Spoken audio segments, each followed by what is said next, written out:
Hey all, welcome back to my channel. இன்றைக்கி ஒரு செம்மையான ரெசிபியோடு வந்திருக்கேங்க. பேக்கரி ஸ்டைலில் பப்ஸ் எப்படி பண்ணுறதுன்னு பார்க்கலாம். நான் இன்றைக்கி எக் பப்ஸ் பண்ண போகிறேன். இதுக்கு வந்து 2 கப் மைதா மாவு வேணும். இந்த 2 கப்புன்றது 250 கிராம்ஸ் வரும்.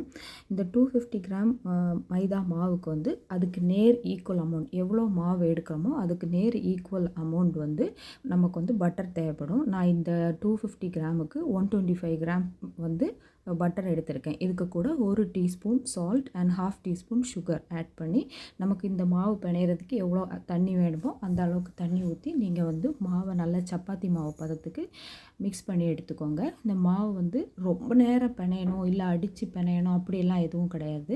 நம்ம சப்பாத்தி பிணையும் போது நமக்கு எப்படி வரும் அந்த மாதிரி எடுத்துக்கிட்டால் போதும். நல்லா பிணைஞ்சி எடுத்துக்கோங்க. ஆக்சுவலி இது பண்ணுறதுக்கு கொஞ்சம் டைம் ஆகும், கொஞ்சம் பொறுமை வேணும். ஸோ உங்களுக்கு நீங்கள் ஏதாவது ஒரு மூவி பார்த்துட்டோ இல்லைனா பக்கத்தில் யாராவது இருந்தால் அவங்கள கூப்பிட்டு வச்சுக்கோங்க பேசுகிறதுக்கு. அப்போ தான் நமக்கு வேலை கரெக்டாக போகும். இப்போ நம்ம எடுத்து வச்சுருக்கோங்கள 125 கிராம் பட்டர், இதை வந்து 3 போர்ஷனாக வந்து டிவைட் பண்ணிக்கோங்க. இப்போ நம்ம எடுத்து வச்சுருக்கிற மாவை 2 போர்ஷனாக எடுத்தோம். அதில் ஒரு போர்ஷனை வந்து நம்ம ஒர்க் ஸ்பேஸில் போட்டு நம்ம வந்து அதை விரித்து எடுத்துக்கணும். கொஞ்சம் பொறுமையாக பண்ணுங்கள். இது வந்து நம்ம மைதா மாவானதுனால திரும்பி சுருங்கி வரும் ரப்பர் மாதிரி. அதனால் நீங்கள் பொறுமையாக பண்ணணும். இது பாருங்கள், இந்த மாதிரி பண்ணணும். உங்களுக்கு சில டைம் ஏதாவது ஒர்க் எல்லாம் நம்ம போயிட்டு நம்ம லீவு டைமெல்லாம் ஏதாவது பண்ணணும் அப்படின்னு எல்லாம் இருக்கும்ல, அந்த மாதிரி டைம்களில் நீங்கள் இந்த ரெசிபி வந்து ட்ரை பண்ணலாம். உண்மையிலே எனக்கே வந்து ரொம்ப ஹாப்பியாக இருந்துச்சு. நான் பண்ணது இந்த தடவை செம்மையாக வந்துச்சுங்க. அதனால சரி உங்களுக்கு ஷேர் பண்ணலாம் அப்படின்னு நினச்சி தான் ஷேர் பண்ணேன். இதை பாருங்கள், கொஞ்சம் நல்லா தின்னாக வாரது மாதிரி திரட்டி எடுத்துக்கோங்க. இப்போ வந்து அடுத்து இன்னொரு போர்ஷன் நம்ம எடுத்து வச்சோம்ல, அதையும் வந்து நம்ம இது மாதிரி விரித்து எடுத்துக்கணும். விரித்து எடுத்துட்டு நம்ம கீழே இப்போ நம்ம ஃபஸ்ட்டு விரித்தோம்ல அந்த மாவு மேலே நம்ம எடுத்து வச்சுருந்தோம் 3 போர்ஷனாக டிவைட் பண்ணி வச்சுருந்தோம். அதில் ஒரு போர்ஷனாக பட்டரை எடுத்து நம்ம இப்போ விரித்து வச்சுருக்கோம்ல இந்த மாவு மேலே வந்து நல்லா அப்ளை பண்ணிக்கோங்க. இது மாதிரி எங்கேயுமே கேப் இருக்கக்கூடாது, ஃபுல்லாக நீங்கள் அப்ளை பண்ணணும். அப்ளை பண்ணிவிட்டு செகண்ட் நம்ம திரட்டி வச்சுருக்கோம்ல அந்த மாவை இது மேலே இந்த ஷீட் மேலே போட்டு இதை நல்லா சீல் பண்ணிக்கோங்க. இந்த மாதிரி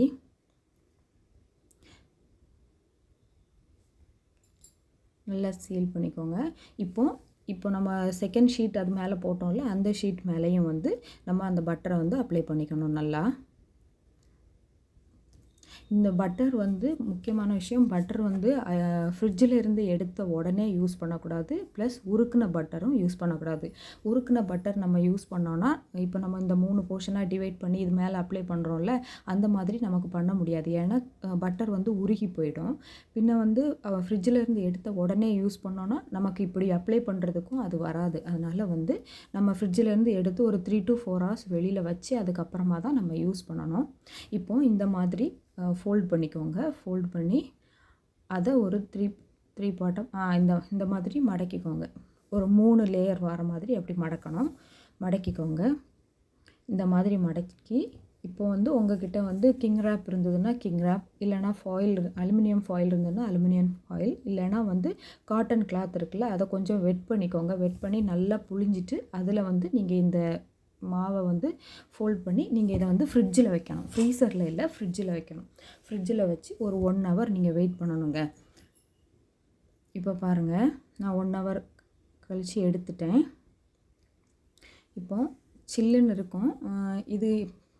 இப்போ நம்ம வெளியில் ரொம்ப நேரம் எடுத்து வச்சுட்டு அதுக்கப்புறமா நம்ம இப்படி ஒர்க் பண்ணோன்னா நம்ம உள்ளே போட்டிருக்க பட்டர் மெல்ட் ஆகி வெளியில் வர தொடங்கிடும். அதனால் ஃப்ரிட்ஜில் இருந்து எடுத்த உடனே நம்ம இந்த மாதிரி பண்ணணும். இது நம்ம விரிக்கிறதுக்கு வந்து வராது, கொஞ்சம் சிரமமாக தான் இருக்கும். ஆனால் நீங்கள் ட்ரை பண்ணுங்கள். ரொம்ப ஃபோர்ஸ் பண்ணியெல்லாம் பண்ணணும்னு தேவை கிடையாது. கொஞ்சம் மெதுவாக பொறுமையாக பண்ணால் போதும். அப்படி பண்ணும்போது இப்போ நான் பார்த்திங்கன்னா தெரியும், கொஞ்சம் சுருங்கி வரும். அது எப்படின்னா நம்ம ஏற்கனவே 2 ஷீட்டை ஒட்டி வச்சு ஃபோல்டு பண்ணியிருக்கிறனால இப்படி சுருக்கம் மாதிரி வரும். அது பரவாயில்ல, அது லேயர்ஸ் நமக்கு ஃபார்ம் ஆகிருக்குதுன்ற அர்த்தம்தான். பாருங்கள், இப்படி வரும். ஆனால் நல்லா விரித்து எடுத்துக்கோங்க. உங்களுக்கு எவ்வளோ தூரத்துக்கு இந்த ஷீட்டு விரித்து பண்ண முடியுமோ அவ்வளோ தூரத்துக்கு நீங்கள் வந்து கட்டை வச்சு விரித்து விட்டுக்கோங்க.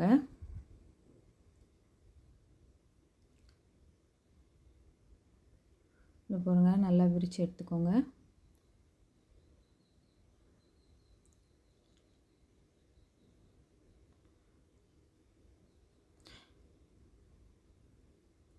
பண்ணிட்டேன். இப்போது இதில் வந்து அந்த செகண்ட் போர்ஷன் ஆஃப் பட்டர் இருக்குல்ல, அதை வந்து நம்ம இது மேலே ஸ்ப்ரெட் பண்ணணும்.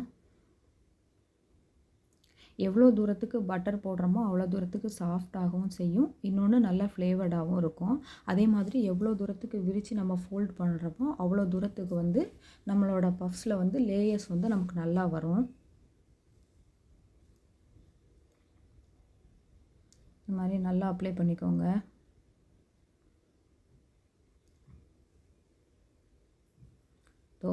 மறுபடியும் அதே மாதிரி நம்ம ஃபோல்ட் பண்ணி மறுபடியும் ஃப்ரிட்ஜில் அடுத்து 1 ஹவர் வைக்க போகிறோம்.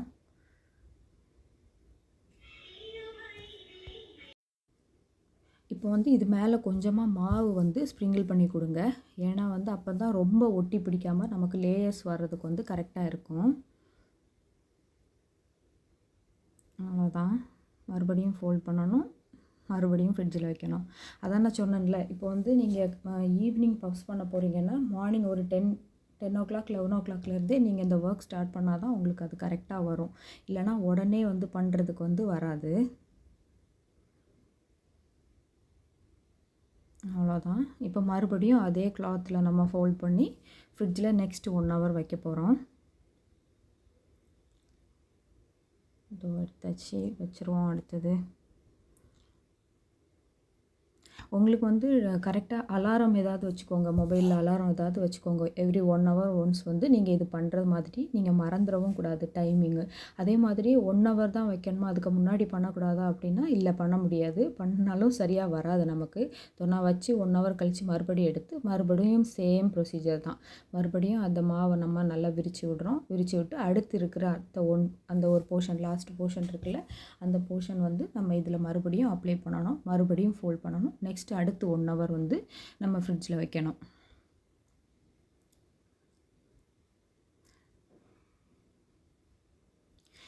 வேலை வந்து கஷ்டம்னு கேட்டிங்களா? கஷ்டம் இல்லை. ஆனால் வந்து டைம் வந்து நமக்கு நிறைய ஆகும். வேலை வந்து ஈஸி தான். நம்ம எப்பவும் ஒரே மாதிரி தான். இந்த மாதிரி விரித்து வைக்கிறது, மாவு பிணையிறது மட்டும்தான் வேலை.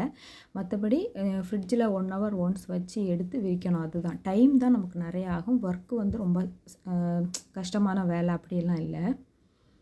அதே மாதிரி பொறுமையாகவும் பண்ணணும்.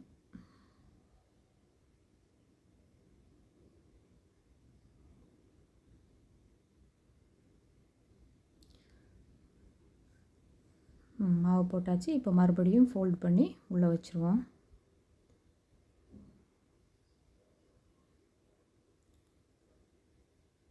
இப்போ பாருங்கள், இப்போ நான் ஃபோல்ட் பண்ணும்போது உங்களுக்கு தெரியுதா? இதில் வந்து கொஞ்சம் கொஞ்சம் லேயர்ஸ் எல்லாம் வெளியே தெரிய தொடங்குது.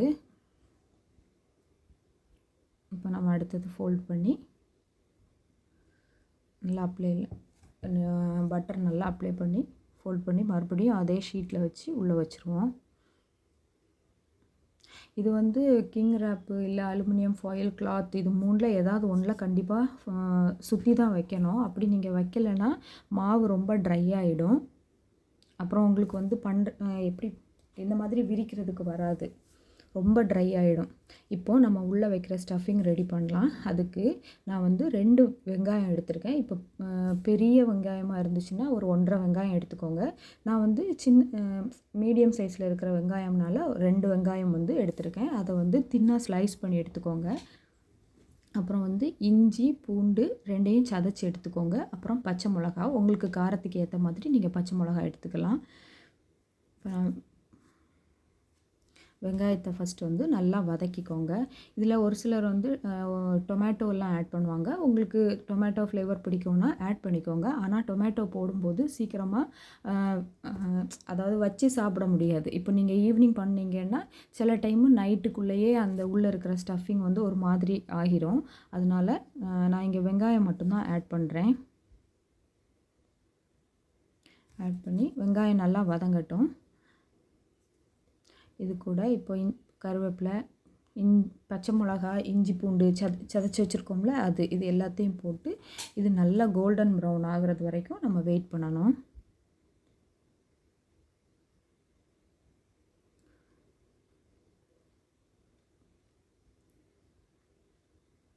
அதே சேம் டைம் வந்து நான் பக்கத்தில் வந்து எக்கு பாயில் பண்ணுறதுக்கு வச்சுருக்கேன். நான் இன்றைக்கி வந்து நாங்கள் 4 பேர் இருக்கோம். எங்கள் 4 பேருக்கு மட்டும் பண்ணுற குவான்டிட்டி தான் நான் உங்களுக்கு சொல்கிறேன். இப்போ எனக்கு வந்து 2 எக்கு வந்து பாயில் ஆகிட்டு இருக்குது. இப்போ அவ்வளோதான்.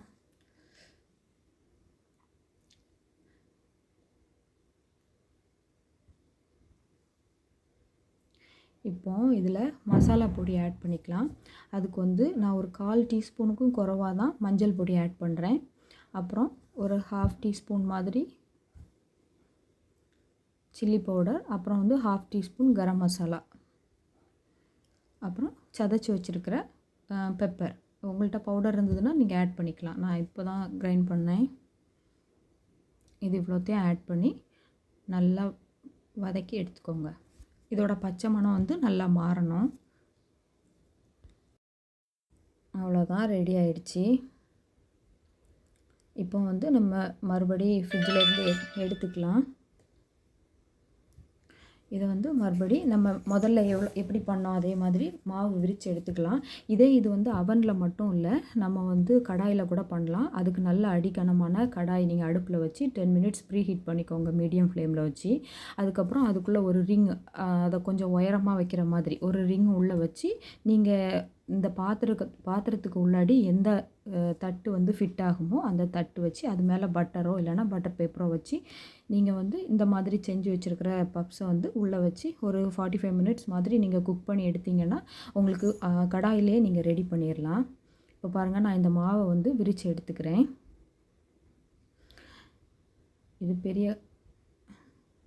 இது மட்டும்தான் கொஞ்சம் பெரிய வேலை மாதிரி நமக்கு தோணும். இது வந்து கரெக்டாக ஸ்கொயர் ஷேப்பில் வரணும். எனக்கு வந்து அந்தளவு பெர்ஃபெக்டாக நான் பண்ணிக்கிற மாட்டேன். அதனால் நான் இதை விரிச்சிட்டு அதுக்கப்புறமா நான் வந்து கட் பண்ணி எடுத்துக்கிடுவேன். ஸ்கெயில் வச்சு நம்ம நைஃப் வச்சு கட் பண்ணி எடுத்துக்கலாம். ஃபஸ்ட்டு நல்லா விரிக்கணும். அதே மாதிரி விரிக்கும்போது ரொம்ப தின்னாக பண்ணிடக்கூடாது. தின்னாக பண்ணாலும் பப்ஸ் வந்து கரெக்டாக வராது. கொஞ்சம் மீடியம் திக்னஸ் வந்து இருக்கணும். அப்போ தான் அந்த லேயர்ஸ் எல்லாம் நமக்கு கடையில் கிடைக்கிறது மாதிரி கரெக்டாக வரும்.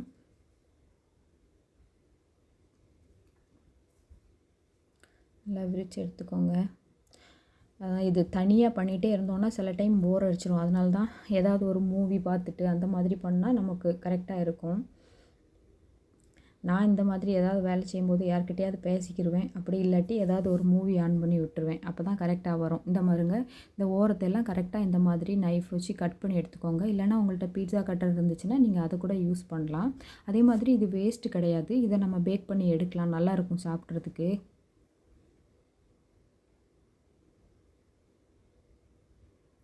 அவ்வளோதான். இது கரெக்டாக கட் பண்ணி எடுத்தோன்னா நமக்கு அந்த ஷேப்பு கரெக்டாக வந்துடும்.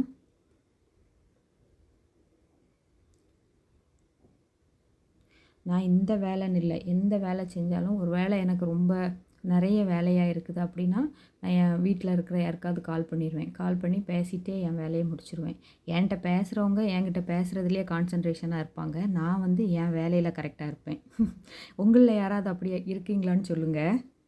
இதை வந்து இப்போ நமக்கு எந்த அளவுக்கு வேணுமோ பப்ஸு அந்த மாதிரி ஷேப்பில் நம்ம வந்து கட் பண்ணி எடுத்துக்கலாம்.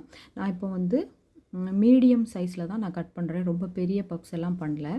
வீட்டிலனால நான் ஒரு நார்மல் ஷேப்பில் தான் பண்ணுறேன்.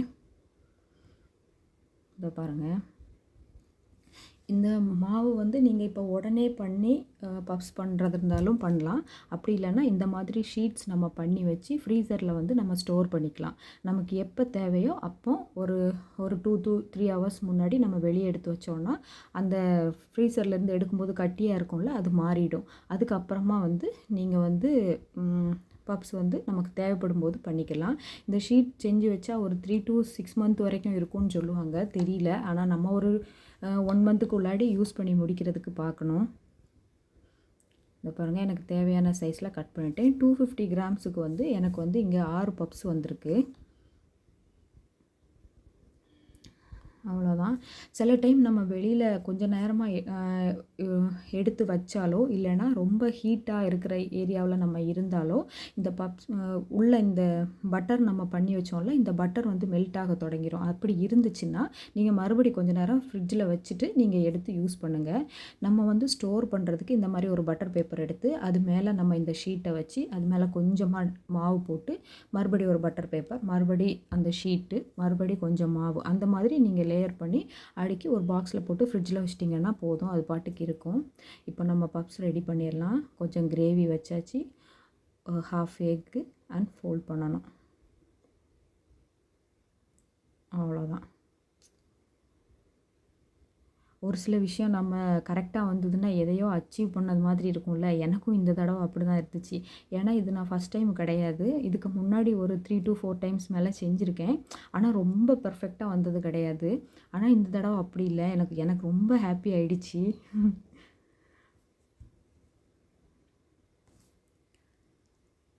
அவ்வளோதான்.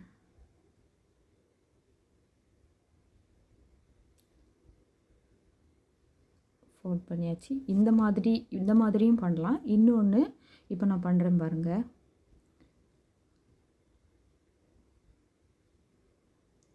கிரேவி வச்சாச்சு. எக்கு வைக்கணும்.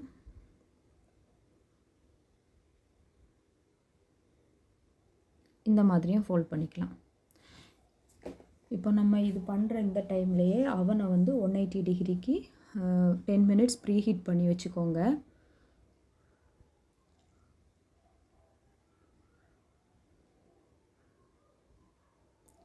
கிரேவி வச்சாச்சு, எக் வச்சாச்சு, ஃபோல்ட் பண்ணியாச்சு. அவ்வளோதான். இனி 200 டிகிரி ஃபாரன்ஹீட்டில் 30 மினிட்ஸ் பேக் பண்ணி எடுத்தோன்னா நம்மளோட பஃப்ஸ் ரெடி ஆயிரும். இது மேலே வந்து எக்கு வந்து கொஞ்சம் ப்ரஷ் பண்ணணும். அதுக்கு நான் ஒரு சின்ன எக் எடுத்து அதை நல்லா பீட் பண்ணி வச்சுருந்தேன். அப்போ தான் நமக்கு நல்லா கோல்டன் ப்ரௌன் மாதிரி கடையில் கிடைக்கிற மாதிரி கிடைக்கும். இல்லைன்னா வந்து கொஞ்சம் ட்ரையாகவும் இருக்கும்.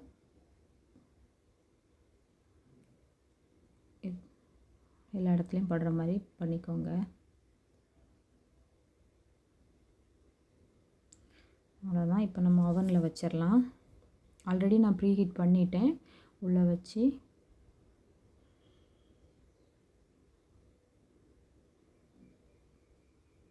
டிகிரிக்கு 30 மினிட்ஸ். எனக்கு கையில் வச்சு தான் நான் வந்து இந்த வீடியோலாம் எடுப்பேன்னா, அதனால் கை கொஞ்சம் ஆடிக்கிட்டே இருக்குது. அதான் உங்களுக்கு கொஞ்சம் ஷேக் ஆகி தெரியுது. அவ்வளோதான், முடிஞ்சிருச்சு. பஃப்ஸ் ரெடி ஆயிடுச்சு. கொஞ்சம் டைம் எடுத்து பண்ணோன்னா நமக்கு இது கரெக்டாக வந்துடும். உங்களுக்கு இந்த வீடியோ பிடிச்சிருந்துச்சுன்னா லைக் பண்ணுங்கள், ஷேர் பண்ணுங்கள். மறக்காமல் என்னோடய சேனலை சப்ஸ்கிரைப் பண்ணுங்கள்.